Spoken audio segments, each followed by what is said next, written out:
you know what the Bechdel Test is? Hi, my name is Mia and this is Terms and Conditions, where I break down terminology related to film, television, literature, media, culture, and politics. Often taken as a response to the male gaze, the Bechdel Test, or the Bechdel-Wallace Test, is a way of measuring the quality of female representation in media.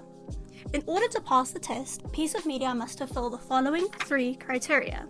It must have at least 2 women, the women must talk to each other, and they must talk to each other about something other than a man. The test emerged from a 1986 comic by Alison Bechdel, inspired by a conversation between herself and her friend Liz Wallace, as well as the writings of Virginia Woolf. Woolf, in her 1929 essay A Room of One's Own, discusses female representation in literature. Imaginatively, she is of the highest importance.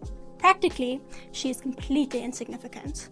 She pervades poetry from cover to cover. She is all but absent from history. Bechdel builds on this idea in her comic. In recent years, the Bechdel test, perhaps inappropriately, has been used to measure how feminist a piece of media is. However, while the test can point out the degree to which women are represented within media, it cannot test the quality of said representation. While some theorists have added additional parameters to the test, such as the characters must be named, or the length the conversation must be in order to qualify, the Bechdel test is incapable of measuring the success of the humanity attributed to female characters. Bechdel herself never intended for the test to be anything more than a little lesbian joke in an alternative feminist newspaper. The test can be a helpful jumping off point in measuring female representation in media, but it has several limitations, these being that it is inherently surface level and far from being intersectional.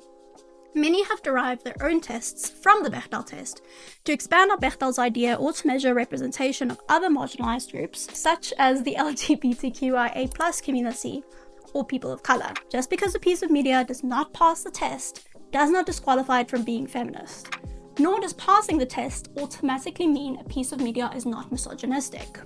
However, it is still significant that according to Bechdeltest.com, of the 9,802 movies in the database, only 57.1% pass all 3 criteria of the Bechdel test. Thanks for watching, and remember, don't take what I say as the whole truth, and always read and do research. Bye!